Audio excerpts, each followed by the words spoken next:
Oh, sorry. Sorry, everybody. I was just in the middle of the extremely important tap tone test. I'm sure you guys have all seen that 1,000 times. And we've all seen just the sheer number of guitar bodies that are just getting thrown in the trash because they are not performing well on the tap tone test. So, I was thinking about that tap tone test, and one of the things that I thought of was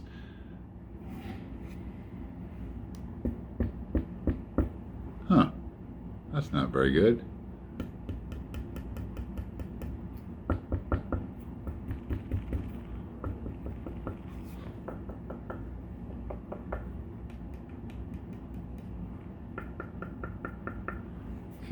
It sounds different no matter what finger I use to tap on it, or how hard I tap on it, or how do you stop a cymbal from crashing, or a bell from ringing, or a tuning fork from resonating? Oh, that's right, you touch it.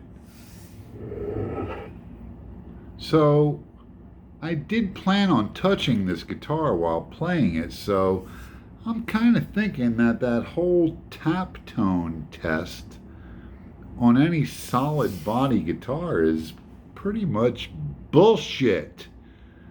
Don't pay attention to that stupid crap. Somebody's lying to you. Here's my progress on I built a guitar out of spaghetti and super glue. Here's what we're looking like so far with the binding. The binding is looking pretty sexy. Here's that detail that I keep failing to describe. Hopefully you guys have had a chance to check out pictures of this guitar online. Rick Turner model, I think it's model 1. It's the one that Lindsey Buckingham plays. All the binding is done except, of course, for the headstock.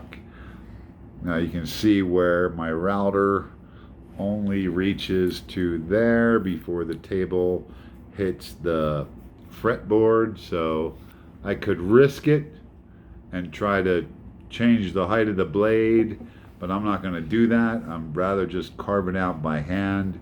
It's not very much. That's the shape it's going to be there. The fretboard is still running long, so I got to cut about a 1/4 inch off of this end of the fretboard, and that flat spot underneath of this fretboard is where the string spreader is going to go. So almost there with the binding.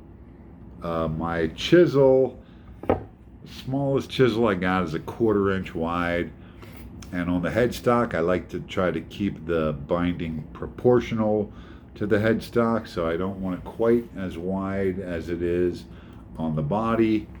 So I got it pretty thin on the fretboard, so it's about it's about a 1/4 inch on the fretboard, so I'm going to keep it about a 1/4 inch thick around the headstock, and that's the shape there.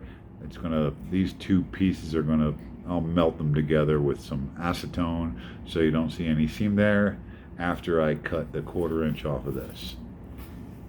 I also cleaned this veneer up around this sound hole. It's not really a sound hole, but I got that cleaned up a little bit, looking a little more round, and I will finish that probably with a rat tail file.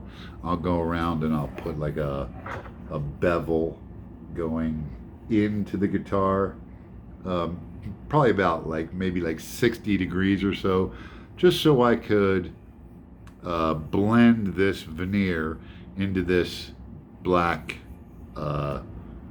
insert right there, where the pickup is going to sit on a black plate that will be made out of probably pick guard material. Will go in there, and it'll have the humbucker mounted on there that will swivel, and then of course the piezo bridge. So next update will be after I get the binding completed. After I get the binding completed, I will do some fine sanding and the filing that I need to do, and then it's time for color. That's always the most rewarding part of the whole build. It really changes the look and, you know, gives you that almost finished look. Then it's just a matter of clear coating and putting the hardware on and string it up, put the setup together and level your frets and all that other fun stuff. But it really is the part that makes the biggest difference in the look of the guitar. But I mean, hopefully you guys can get an idea of how great this is looking. I'm loving it.